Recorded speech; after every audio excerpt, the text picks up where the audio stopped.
Good morning. You have reached Between Us Girls, the Women of Dare Whimsy, and we're gathering with our cup of coffee or cup of tea to have a discussion today as gifted women and creatives about how to deflect when others want to talk about our brilliance or our abilities or our talents that are God-given or naturally evolved, and how to reflect that and deflect that back to the concepts that really are personally engaging. You know, one of the things about being gifted is that you're born with that. You didn't do something to earn it. And often, learning to use those gifts is one of the most difficult things that a gifted girl has to face. And when Joan Q. Public comes up and discusses, oh, wow, you're just so smart. You know, smart may be a handicapping condition if you've not learned to manage it. We're here together with the Women of Dare Whimsy, a community for gifted girls. And, you know, it's gifted girls of all ages, 5 to 95. If you're over 95, we give you a special space, and we will be a part of the SAGE group. And we have some of those in our spaces coming up in April. We're very excited about it. But I'd like to introduce myself. My name is Sweetie Berry. I'm a former gifted educator and current gifted consultant who works as a strategist for authors and speakers and women in business. In my world, I raised them in the classroom as behavior disordered and sometimes learning disabled gifted children, and they grew up and they became my clients as a strategist. They still may be behavior disordered, and a few of them are learning disabled when it comes to technology, it seems. But now my world is about enabling their products, empowering their speeches, their products, their books, and their developmental programs, and helping write word on how we support each other as gifted women. I would love to introduce you to Gail Roddy. Gail Roddy is an author, she is a speaker, she is a 501c3 creator of Osiris Organization in the Twin Cities. Good morning, Gail. It's so good to see you. Good morning, sweetie. I'm so happy to be here. Dare Whimsy is just the most fun place I've been.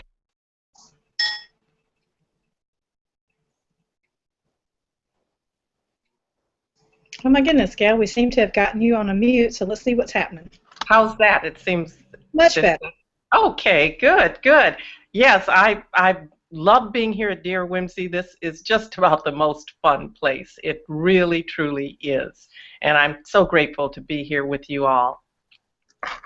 Thank you so much. If you would do the introduction to Dr. Edith Johnston, I see she's joined the room as well.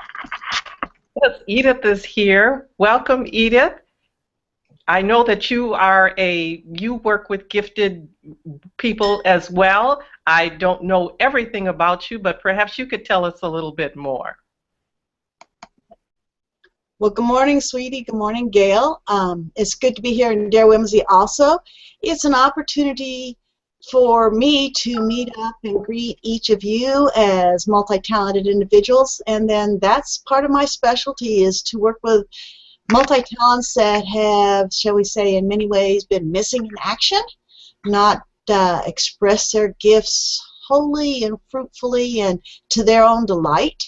And part of that comes from not understanding themselves and dealing a lot with a void or those feelings of not fitting in, and then not knowing how because they forgot, as Sweetie was saying, these God-given gifts to us, that they really are ours and we can develop them, and then going on to be able to express yourself and connect with others. And that connecting, as we are doing in Dare Whimsy, is so very important.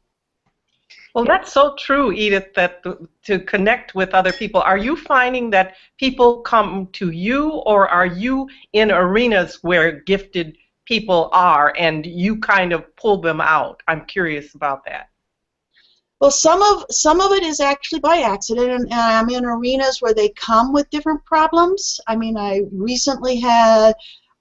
just recently started with an individual that is through the Military One Source. So it's a military spouse that was having some anxiety and high emotional stuff, and then relationship problems. Come to find out, yeah, her father was a Mensa member. She didn't even think about her being intelligent, herself being intelligent. So it's that exploration then of who I am. You'll find parents that will be getting their kids tested in school, but oh no, am I a gifted woman? Yeah, probably. So I have that. Also, I work with at-risk kids. And so then by dealing with at-risk kids, a lot of them, there's a high percentage of them that are gifted and haven't been identified. And so they've been bored, they've kept their hands busy in things that probably weren't the best. So it's both ways. I seek them out, and as well as they come to me because I'm a licensed professional counselor. I see. Absolutely. And you know, one of the things that I laugh about regularly is that go with parents and with professionals and with people who do amazing achievements, and they truly don't know they're gifted. In fact, they think they might possibly be some kind of developmentally delayed because things just don't seem to work out in some areas of their life. You know, I had someone the other day that was so fun as a client. They've sold silver platinum records. They have traveled the world. They have been able to take on roles that were just amazing for the average human bear, but they saw themselves as mildly developmentally delayed because they can't seem to figure out the clock. Well, they're changing time zones 5 or 7 times a week as they go throughout worldwide concerts. They have people who are handling their schedule, so they don't have a lot of control of their schedule on a daily basis except modules of time. And because they think in very detailed, because it's a music person, they think in very detailed things and very, very detailed in the products and the merchandise they create. That person just had a real hard time receiving that they were gifted in more areas than just music. And the truth is, any human being facing all the things that human was facing would feel developmentally delayed, if not sleep delayed, because they're changing flights every 3 or 4 days. There's a whole other time zone. Sometimes being gifted means stopping and recognizing, is what I'm measuring against a supernatural human endeavor, or is this something everybody can do? You know, if you're speaking English and you're in France, being able to instantaneously be able to speak French at a high proficiency level, at the level you do business, would be an extraordinary expectation for most of us. But for a gifted girl, very often, their expectation of themselves is, I'll put a little effort into that, and 72 hours I'll be perfect, which is something we talk about a lot in Dare Whimsy. You see, daring whimsy means that you take a risk to not be perfect at everything. You take a risk to decide that you don't have to be perfect at everything. In fact, perfect isn't even the goal. To dare whimsy is to enjoy your gifts and to recognize how to develop those gifts into a mastery level. I'm even almost afraid of using the word mastery because to a gifted girl, that means perfect. And so what I want to talk about is how to find a life you enjoy, that you can engage the talents and skills you have in doing something you love to do, to become healthy in finances and emotions and physicality in your personal health space and in your relationships, so that your gifts truly become a gift to your life as you use them to become a gift to others. And today, getting ready for Valentine's Day in 2 weeks, that can be one of the most painful days of the year for a gifted girl, because often we travel alone. We often travel as eagles flying from nest to nest, and we don't understand why there's not a pack with us. But by the nature of science, there's not 100,000 of us in a space. In fact, in a town, there may be only 2 or 3 little girls in a town of 1,200 that are even in the high normal range, much less gifted. And so often by nature's attribution to how this works, unless you're in a community where NASA lives, unless you're in a community where intelligence lives, and there's a lot of parents who are brought there because of job security, you may be the only one of you and nobody gets you, or everybody depends on you for everything. I had that experience myself in a little town that I lived not long ago. There just wasn't a lot of gifted girls or boys around. 20 miles from us there were, in a place where they built missile plants and things like that. But they didn't quite get me, and they didn't quite get the people that were my children who had grown up to be gifted kids. And so we had to stop and really talk to our family about, it's great to do a lot of things, but you can't be everything to everybody or you'll wear yourself out. And they were being praised all the time as being smart children, and they were being praised all the time for how bright they were, and those are nice words, and we surely appreciate them.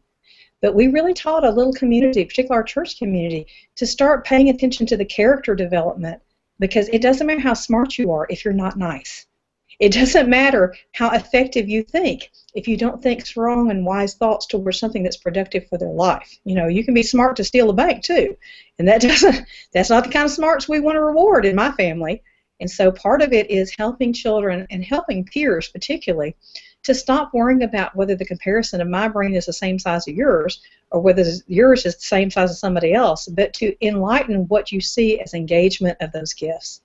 Wow, I see that you've really taken time to write down your times, and you've been on time more than you've been late. That's great. That's a big gift for someone who's struggling with time management. But likewise, if they just hear how smart they are, children get a warped reality, because if they're smart and can't figure it out, that's pressure. That's a lot of pressure if you're being told you're smart every day, and yet you're struggling to figure something out. And sweetie, and Dr. Edith as well, sometimes I do get worried when I hear someone talk about their teenager who is in 14 different sports and is in this club and that club and how well they're doing. And I always stop to think, are they really doing that well? Sometimes I get frightened when I hear that, because that child could be so overwhelmed, and a gifted girl and gifted boy, and they won't say, stop, time out, I can't do all of this. They may be very proficient at everything, but I worry whether a 15 or 16-year-old, what's really going on inside of them. Have you had that experience? Yes, it becomes such a drain on them, because what expectations are they living? Have they even identified what they want out of life, what they're really enjoying, or is it just the expectations because they can, that they will do it? And that's so hard on us as we go through things. You know, I've had even my own son, as far as looking at wanting to go into computers and being a computer person, and he was doing baseball, all right? And yet, when he decided, he actually tried things on for size, he says, that's not me. That's not me. And so he's doing something totally different now. And same with my youngest son. Again, it was a matter of, and I've seen this with lots of them, but it's easier to talk about my sons publicly so that we can protect privacy. But my youngest son, it was a matter, we had worked very, very hard on wildlife biology, and it comes down again to choices, and he goes, you know, the thing that I've done the most, Mom, and really, really love is my artwork. I says, well, then let's look at that closer. And so it's asking them questions, giving them experiences. But when we just, as parents, are trying to fulfill our dreams through our kids, it's not fair to them. And then we see that, unfortunately, then we see the depression can come up. And even though the face out front isn't one of depression, we can see that serious depression coming through, because they haven't made the choices. They haven't found out what their beliefs are, their values are, what's important to them to be able to express their gifts to all of us.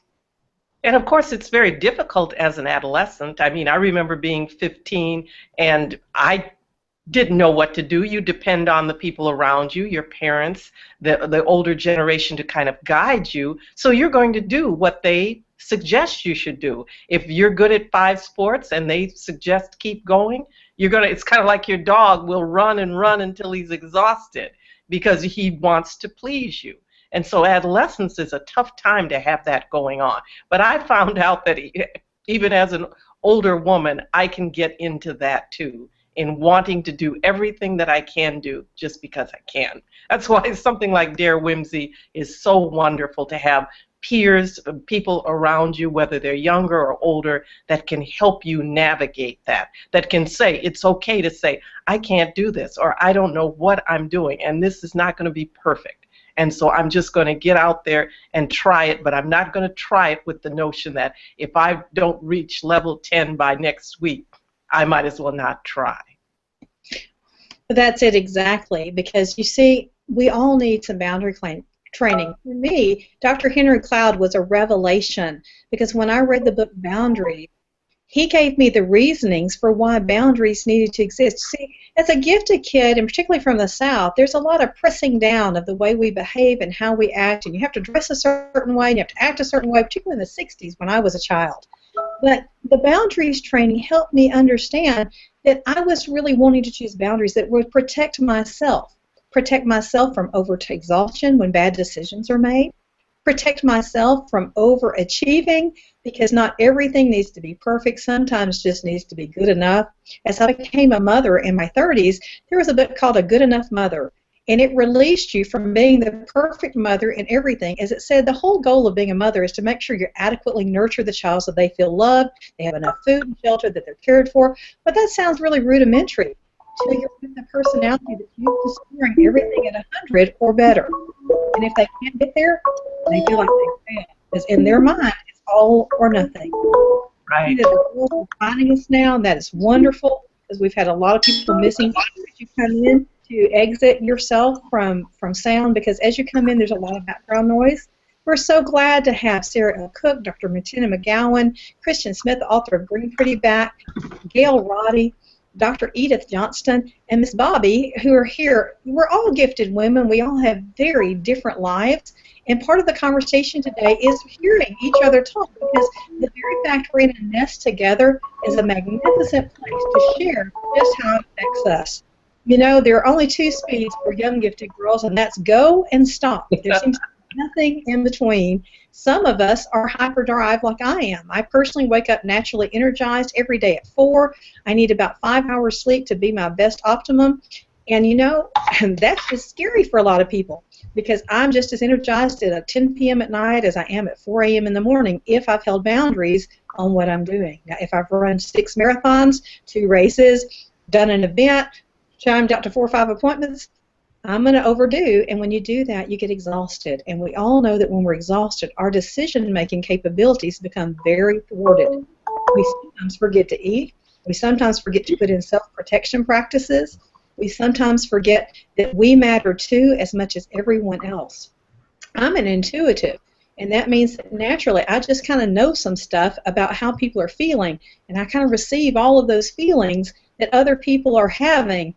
And it's very overwhelming if I go to a crowd. If I'm in the middle of a 500-person crowd, man, it's almost as like someone's interrupting me with shopping carts coming at me at Christmas at Walmart.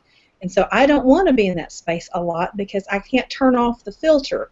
So I had to learn the boundaries of saying, wow, if I'm going to be in a place where people are into drama, I probably shouldn't join that space, except as a panelist, someone who's a little bit separated from all the heat of their emotions. And likewise, I needed to learn from Dr. Henry Cloud's book, Boundaries. It's a wonderful book. There's boundaries for children, boundaries for singles, boundaries for young marrieds. If you're not speaking, if you wouldn't mind, go ahead and mute out, because we've got some problems with background noise today.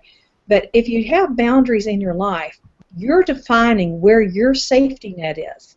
You know, some of us need 12 hours sleep, so your boundary needs to be to calendar off 12 hours.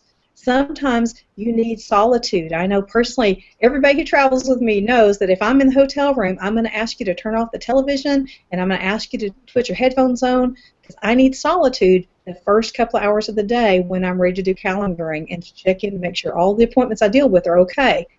Some of you need traveling music. I know that a few of you, like Martina, have traveling music in your head, that you've got classical music or you have something to help it work for you. Miss Bobby, I want to talk to you about how you receive, because you're one of the people all the time that gets told, you're just so smart. She's technically smart, which confuses a lot of people.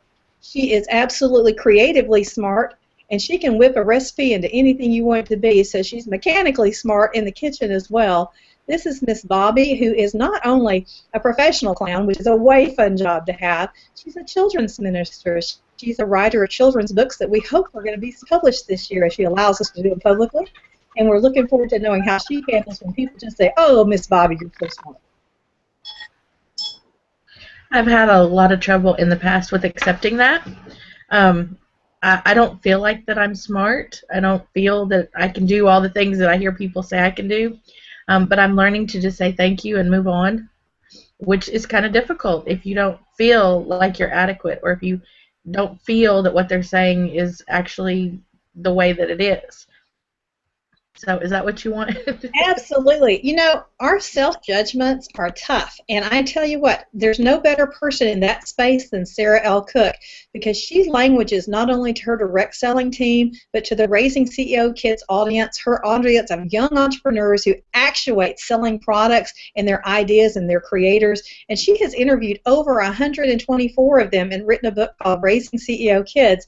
Sarah, tell me how many times out of that 120 some odd people that you heard over and over again, it's not me, I'm not that smart, as these kids were doing amazing things. Talk to us about that.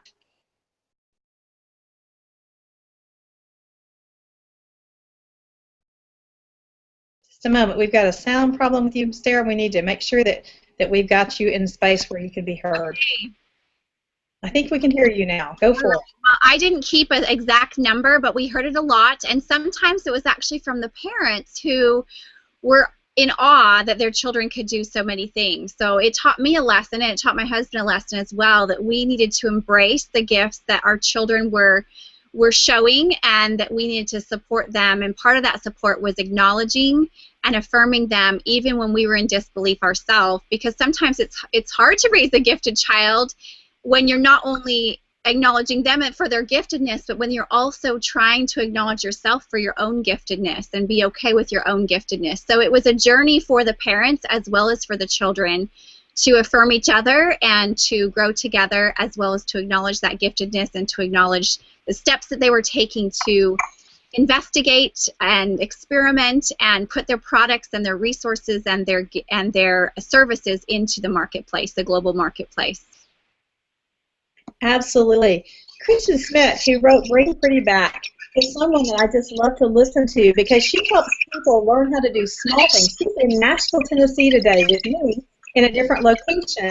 And Kristen is excellent at breaking things down into tiny chunks to get a result this moment.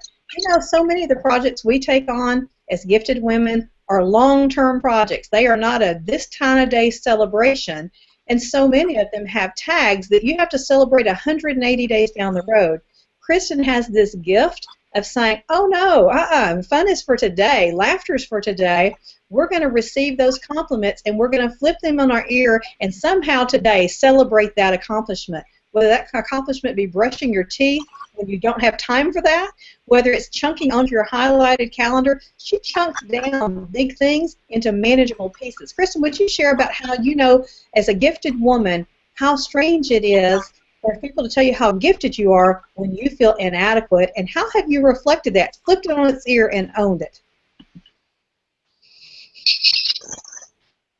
So, it's funny because I have always, I've never realized that I was gifted. I always thought I was inadequate and I was different.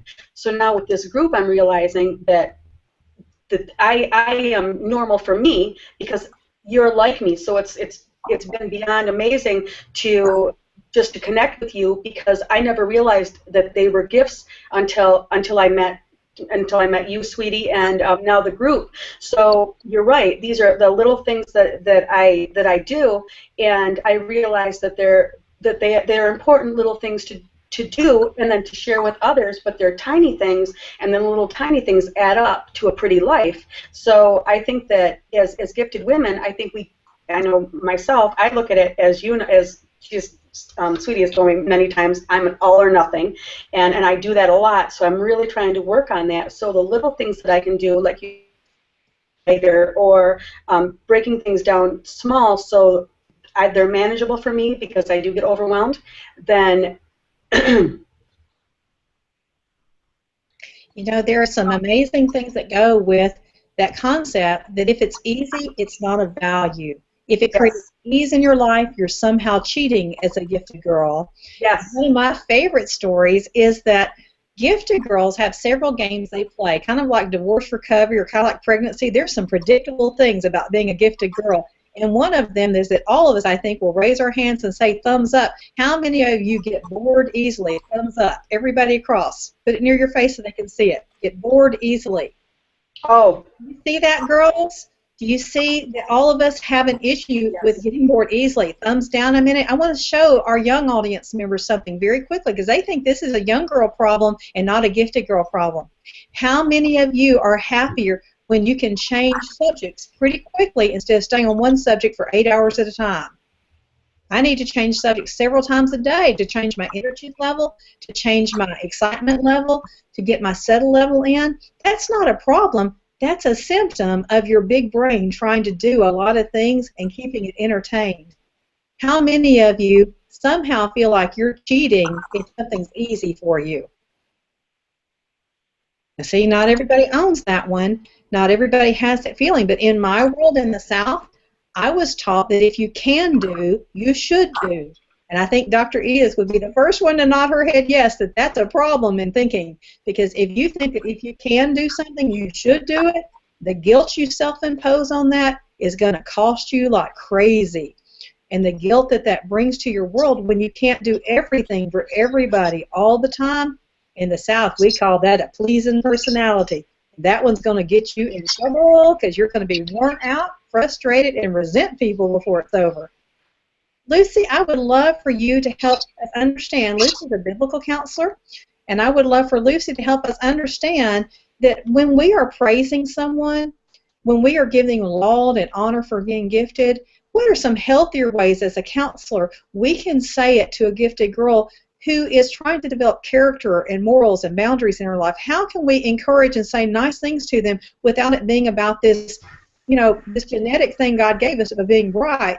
But we want to be able to praise their actions and their choices. How can we say that to really speak to the effort and not for the outcome?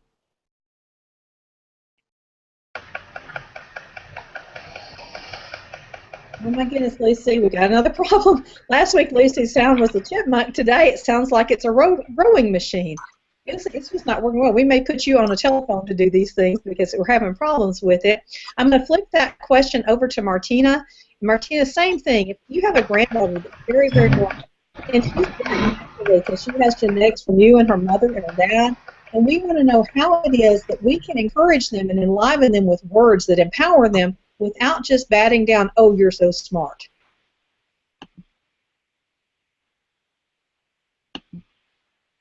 Okay, we've got a noise problem or a sound problem, so just a second. We're going to get there. I'm going to make sure that you're completely live.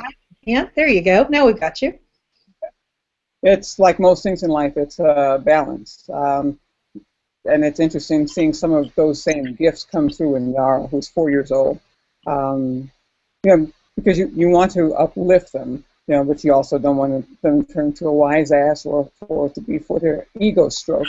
And one of the ways that we handle that, and I think I talked about this in a post recently, as bright as she is, my daughter still does gold stars with her, so she has to work towards her goals that are important. And if she goofs off during the day, then she doesn't get the full, she doesn't get the reward for that. That everything does not get a reward. There are certain actions in life that are required of us. And yes, you're smart, and you should always give your best. But that's a gift from God. It's not you. Absolutely. As a medical doctor and as a gynecologist and as a minister, I would love you to reflect what happens when people can't separate the two, when they feel overwhelmed by their gifts, but they can't figure out the small stuff that makes their life work. What happens to them physiologically when we can't handle that and we're getting told we're smart enough to figure things out? Well, I think for most of us, we shut down. You cannot do enough to please everyone, and you just can't get it right. You just stop trying to do much of anything.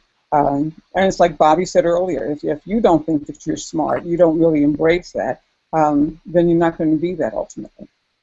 Well, that's it entirely. As a gifted educator and now as a strategist, one of the things I do is teach teachers. And one of the most important teaches I do all year is to talk to gifted girls and men who are gifted teachers. They always are gifted if they teach the gifted, right?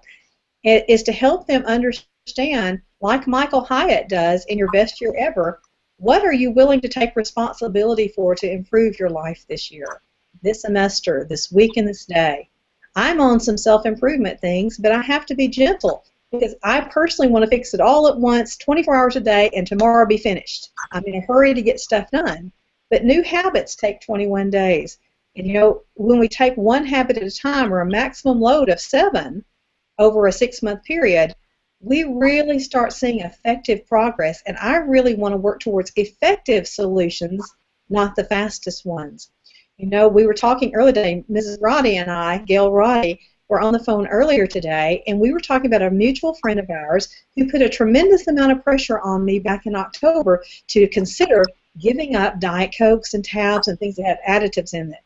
But she did that in a way that for 72 hours she bombarded my head with all these messages of, you're going to have brain cancers, that's going to cause Alzheimer's, that's going to really do your diet badly, you're going to swell, that's going to make plastic in your blood. I mean, you can imagine the emotional pull that was to have someone I trust do that for 72 straight hours in the middle of a time where I had a major event My father had recently died. My sister-in-law, or actually stepsister, had died less than 5 days before that, and she wanted to inject this change right now on her timeline while she was with me. Wow. Talk about emotional overload. And I very carefully, and because I read Dr. Cloud a lot right now, I said, you know what? I will consider this, and it's something I want to do for my life, but today that's out of bounds. I'm not doing a change in the middle of this program this week, and I'll be happy to talk with you about that in December, because that was 3 months from then. And that would give me 90 days space to kind of consider and learn how fast I can come off caffeine. I personally am hyperactive, so caffeine slows me down. And I use caffeine as a slow-down agent for my thinking. So for me to give up caffeine cold turkey, whoo, not possible. Y'all see me spinning to the moon and Mars and back every 3 hours. That would not be okay. But to consider that the additives of NutraSweet and all those brands that are not very healthy for us could be released or eliminated from my diet, man, that's great thinking. That's really good concepts. But the boundary of receiving that expectation had to be put in a way that could work for my life. And sure enough, here it is in January 2015, and I no longer use any of those sweeteners in my life.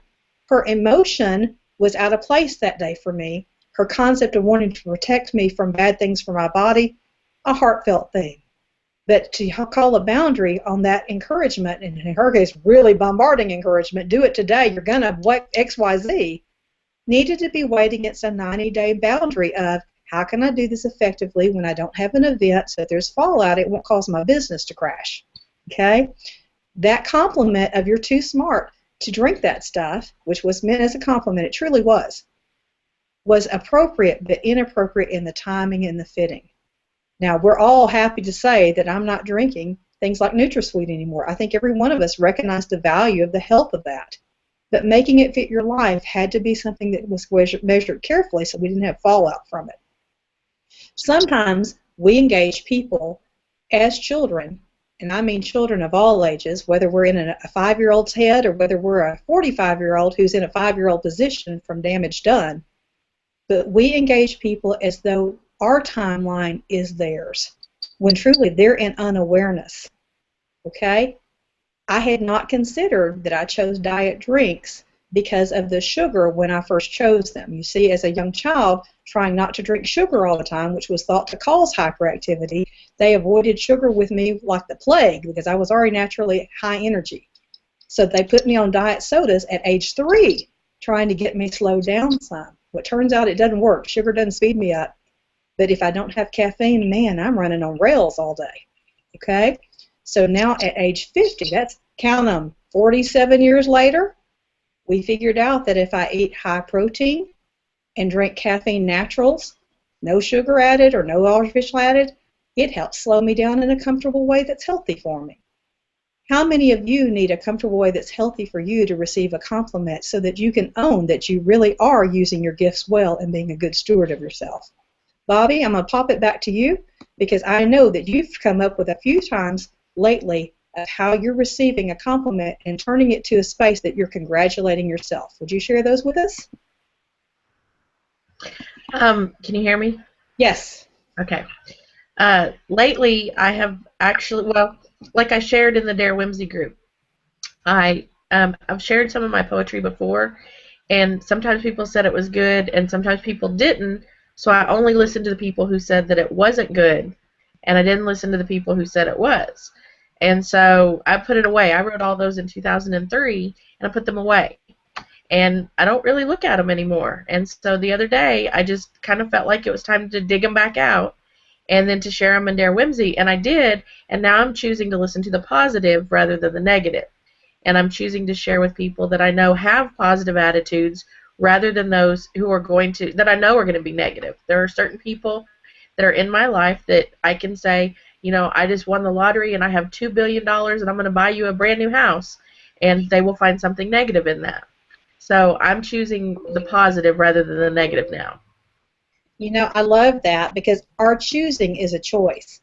And I'm going to pass it to Sarah for just a minute, because Sarah and I have marked through some walks as a direct salespeople. We've traveled together as business cohorts. We have just had a weekend recently in Nashville, Tennessee, where we were doing some personal work together and some fun times together. But one of the things we have both had to learn, because we are a leader of other women, and sometimes girls are not nice. You know, sometimes women with the best intentions get into something called competition instead of completion. We're supposed to be helping each other complete the race, but instead we're competing in the race. And truly, in my mind, the only competition is, am I better today than I was yesterday? Am I improving where I was to where I am?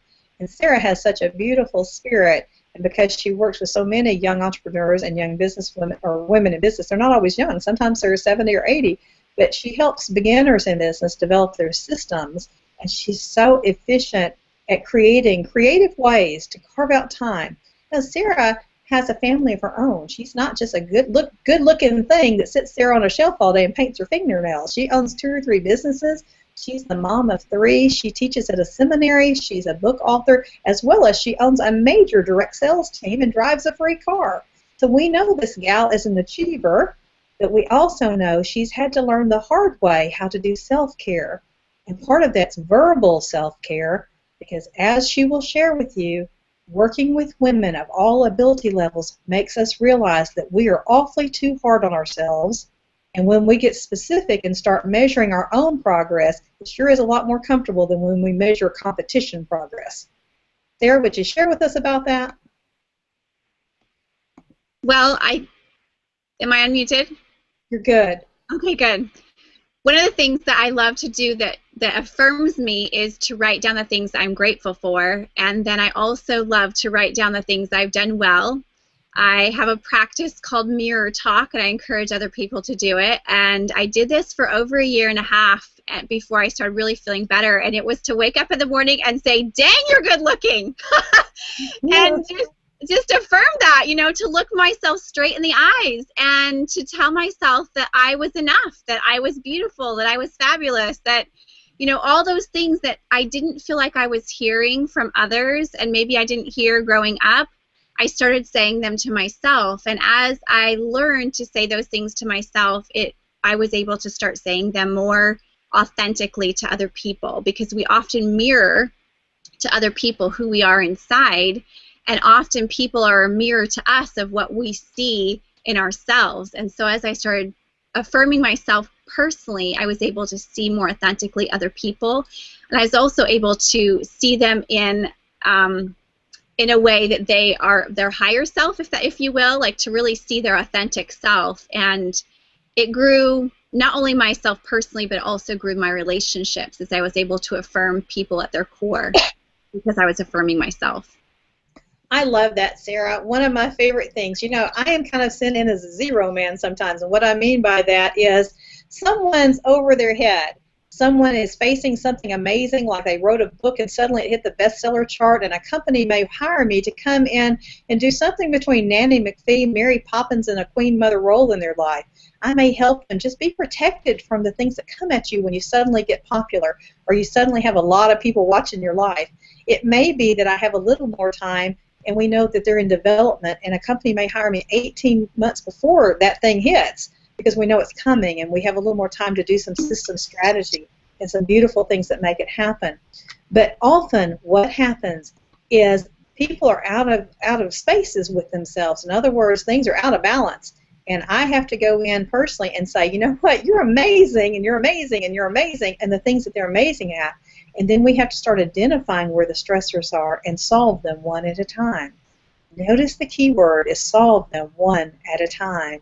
Because if you believe that you're not gifted and you're queen of the world in computer science, or you're queen of the world in doing something unusual as an inventor, or you're having ministry with 300 children successfully every week with no budget, no help, and no time, guess what? You're gifted.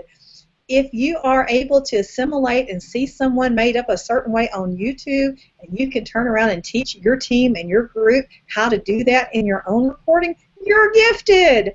If you are able to sit down and think of new ways to communicate and start a blog from scratch, and somebody out there notices your blog and suddenly 100,000 people are showing your blog because it was brilliant, you're gifted. but learning to manifest all the management of those gifts may put you back in pre-kinder, because not many of us wake up knowing how to be a public personality. Not many of us wake up knowing how to modify our time schedules and our experiences to handle public life.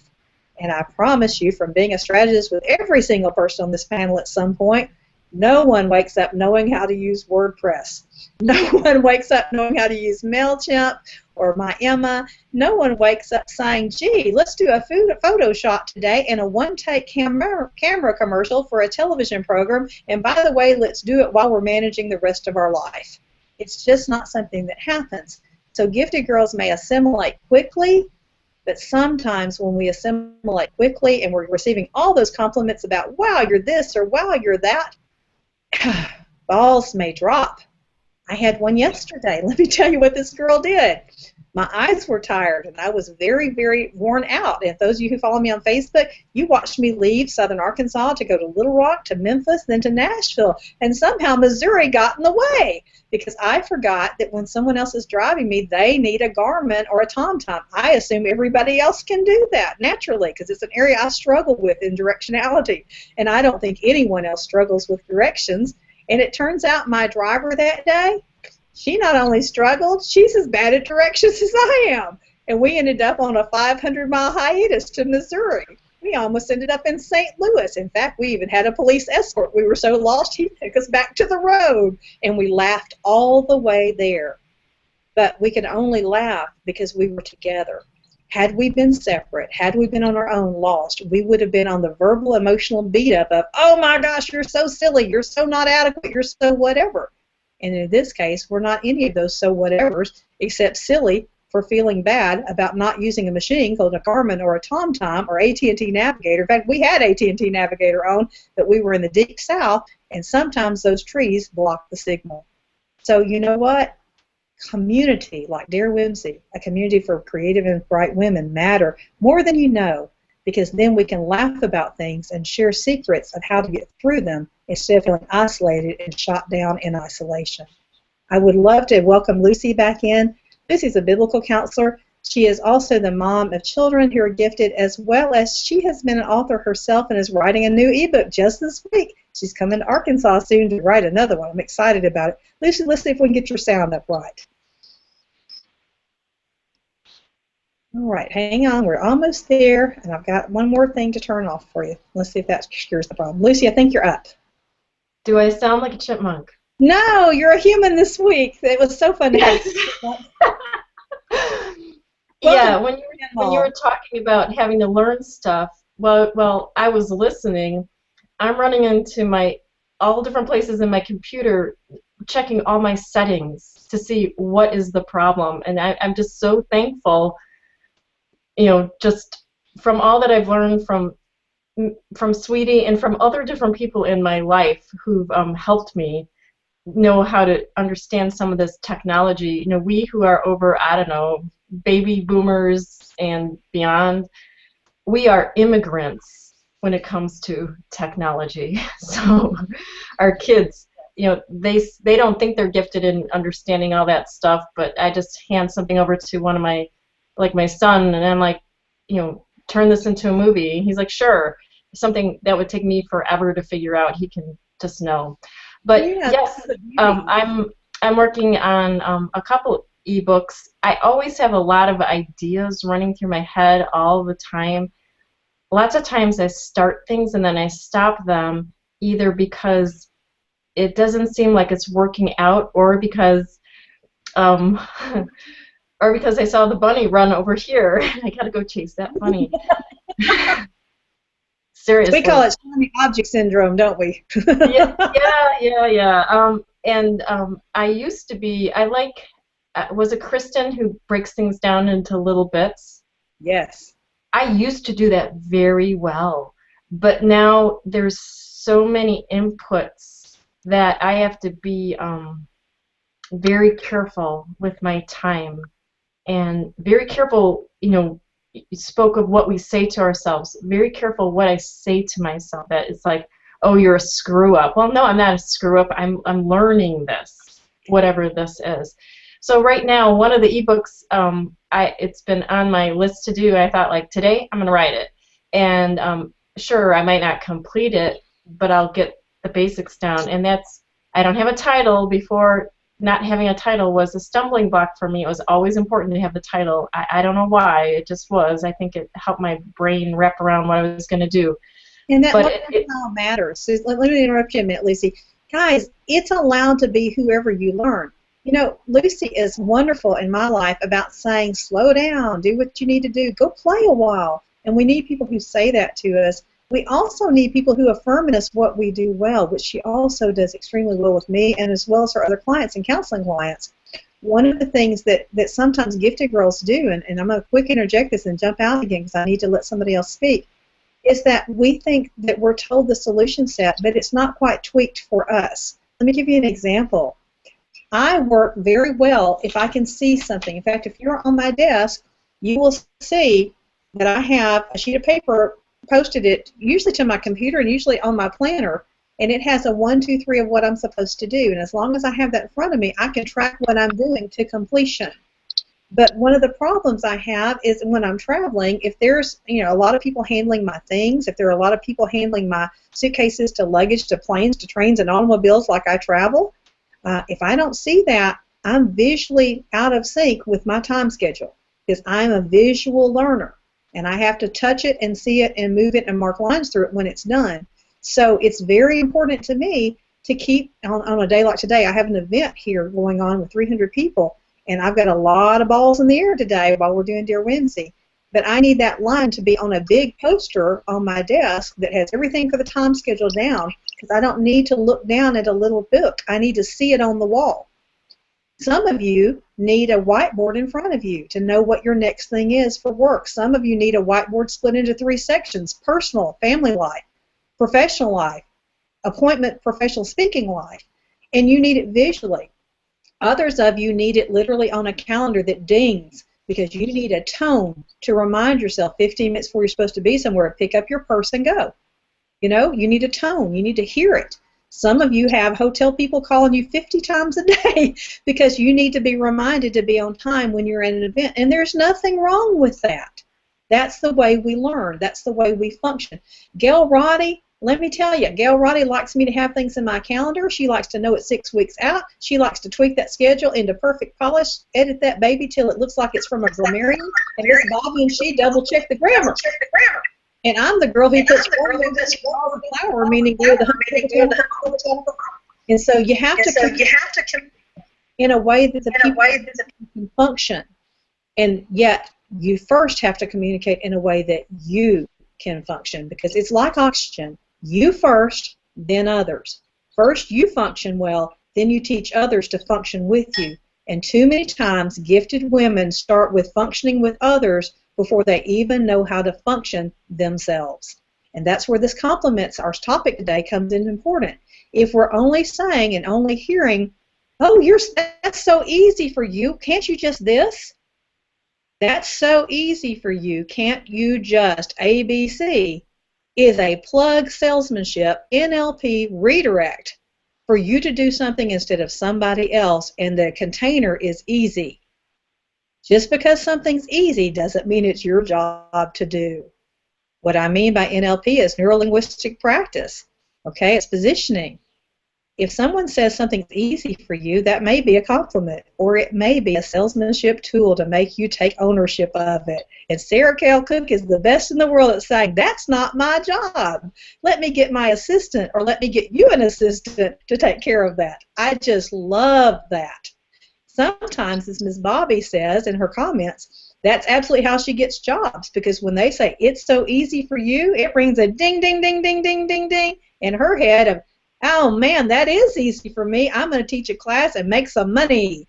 And you know what? That's the way I want it to be for all gifted girls, that they learn what they like to do, what's easy for them to do, what gives them joy to do, and help them make the payday, whether the payday is emotional happiness, whether the payday is product sales, whether the payday is community with people they love in a work environment, a home environment.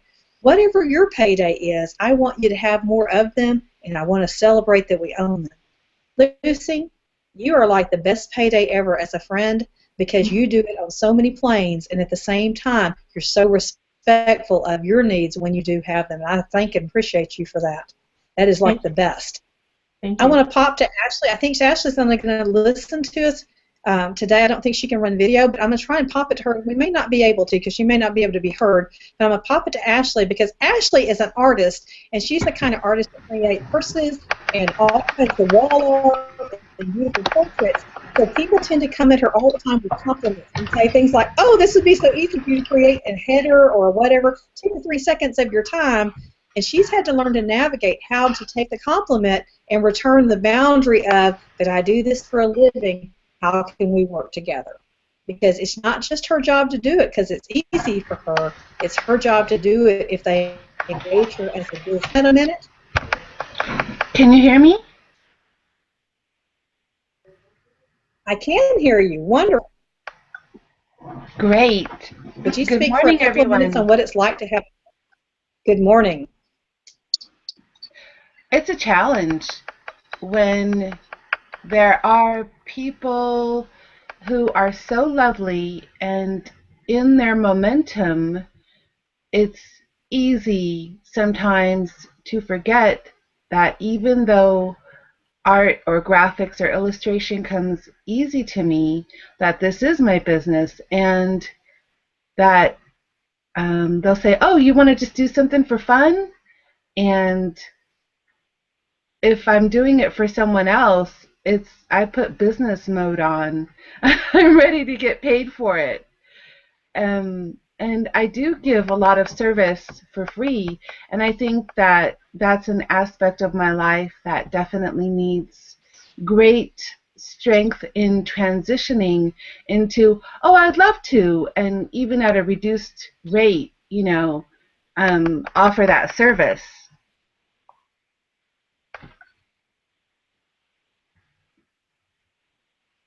But I think it's challenging in general to understand the boundary of what to give for free and to whom and what to say no to. I bet that's been a challenge. All right, girls, we're at the hour, and I'd like to have final closing moments of the best compliments you've ever received that made something really worthwhile happen for you inside when someone said it to you. And it could not be just the best one, but one that was meaningful, because it's not an all or nothing thing, so you don't have to sort through the thousands of compliments you've had. I know some of you are digitizers, and that means you're now running in panic in your head about how many of compliments and which one should I pick, which one should I pick. I want you to think through about where it is you want to be and what you want someone to hear, because we're helping others understand how a compliment to a gifted girl could be had. I'll tell you personally, for me, the best one I've received is I can hear you saying this. Sweetie Berry, I am so excited to see you taking care of yourself. I see you taking time out for yourself more. I see you saying no more often. I see you on your schedule that you've made more space in your life for fun, and I hear you laughing more often in your Facebook pictures. I think you're choosing to take self-care to a new level is marvelous. That was the best compliment of my giftedness, because she recognized all the places I struggled and all the places I'm trying to improve on, and really noticed where I put effort in to improve. That was not an outing. She didn't say, oh, you've been really bad at scheduling, and oh, you've really been bad at getting margin in your life. Oh, you've really been bad at this, that, or the other. She showed where the actions were happening to improve and strengthen my life. And as a 50-year-old, let me tell you, that felt great. That felt great. Sarah, I'm going to pop it to you, then I'm going to let you pop it to the next person about what a good compliment for you has been.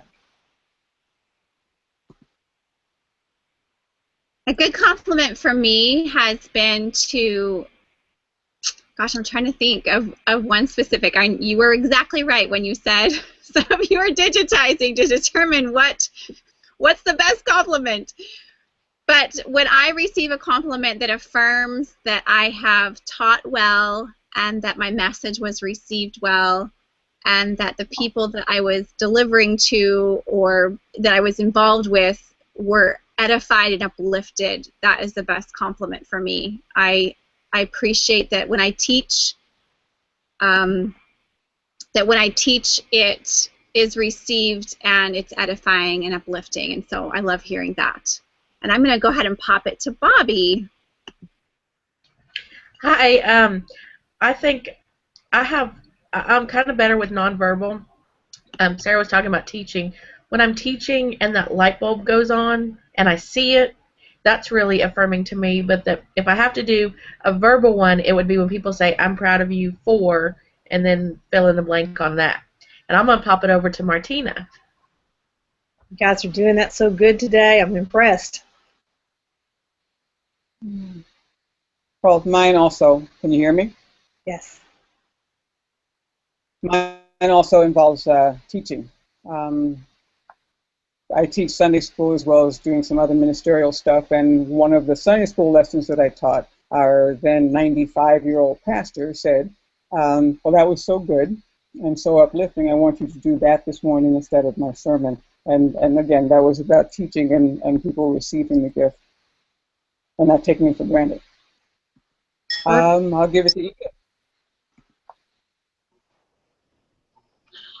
I guess one of the compliments that I would think would be just absolutely outstanding is thank you for helping me discover myself, and by the example you provide of being able to bring balance, persistence, and not having to be perfect and can dare the whimsy. And I'll pass it on to Gail.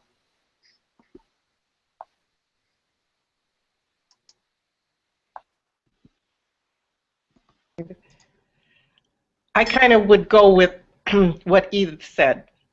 Mike, the best compliment I received is about being rather than doing. Because if someone says to me, "I'd love to have lunch with you or breakfast with you, I'd love to get together with you for tea," and I hear this quite often, "I'm so glad to get together with you, Gail, because I know that I can spend an hour being me." And so if someone says that to me, that they can be me when they are with me, that means they know that I am going to be me when I'm with them. Because you can't be you around other people who are not being themselves. So I take that as a very high compliment, a very serious compliment, because that in this world we don't get a chance to be as much as we should. We get to do, but we don't get to just be. Excellent. And who would you put, Gail?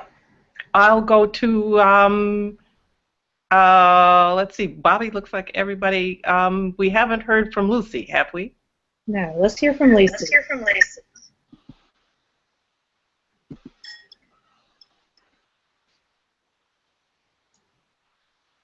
Oops, we got a mute on. Yep, Got it. The biggest compliment I've gotten lately is that through not all because of me, but because I've been listening to the Holy Spirit, and that would be zeroing in on what it is my passion, and that is counseling hope to the heart. And when I listened to that and received confirmation that that's my passion, that I kind of finally got it, that brought a lot of affirmation to me that I want to share with others, because when I counsel to the heart of hurting women, just seeing them change in and of itself is a compliment, because I can see how God has designed me is affecting others. So just seeing life transformation is just amazing. I can't think of a better compliment. I love that. We have Kristen, and I think Bobby is left. I'm going to pop it to Kristen first. Let's wait just a second, Chris. I got to get you unmuted for reasons I can't figure out this one. Okay, there you go. I think bring pretty back, the biggest compliment is talking to women and telling them that they're pretty as they are, just as the way they are. If they want to make changes, that's fine, but they are pretty, and that they don't have to be compared to anyone. So when people will say, I feel pretty, and thank you. You know, I'm pretty now. That's a huge compliment, and that's what I'm the best about. compliment you have received, though? When someone has given you a compliment, what's the best compliment you have received from someone? Probably that. Probably complimenting me, saying thank you for letting them know, like that I can verbalize that to them, that I feel good that I'm letting them see that in themselves. They're complimenting me that does that make sense? Absolutely. Ashley, it's going to be your turn, and I've got to make sure that you're unmuted, so give me just a second. All right? All right, you're up, Ashley.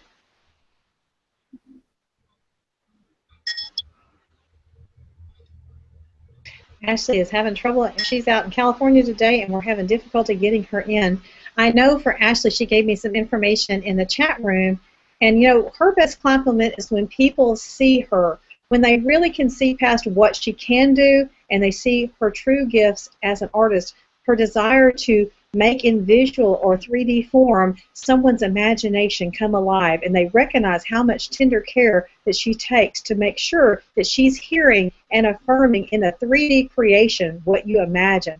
To her, the best information is when someone says, I see the effort you put into this, and I see the gifts that you use to learn to use your gifts. That's really a high compliment to her, and we all love those kind of high compliments where people see us, where they don't just see what we do or how much education we have or how we are in stature to our lesson or profession or our title, but they see the struggles we have as a human. They see the exceptional talents that we have developed into something that is really real and not just a gift like having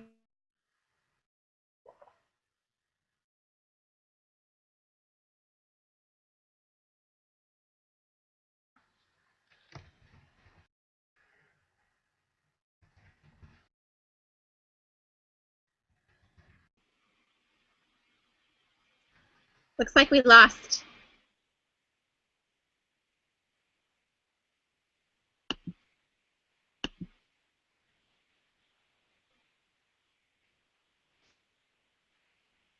Okay, it looks like we lost.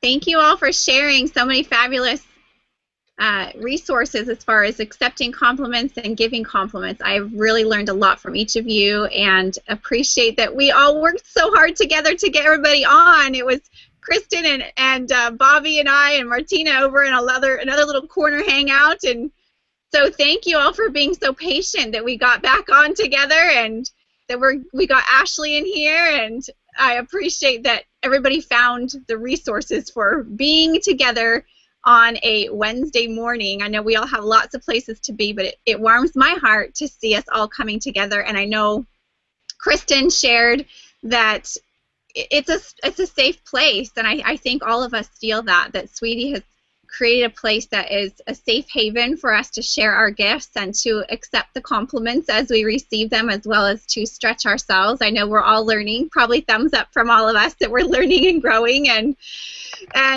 stretching sometimes beyond our comfort zones, but it's going to be a really exciting ride to be able to be together, as well as to, for me, I feel very humbled to be in a space of such bright and talented women that are living in their gifted zone and sharing with the world in such an authentic way. And I know that it probably feels uncomfortable for each of you, as it does for me sometimes, to try to be authentic and not feel that judgment that sometimes comes. But just know that you're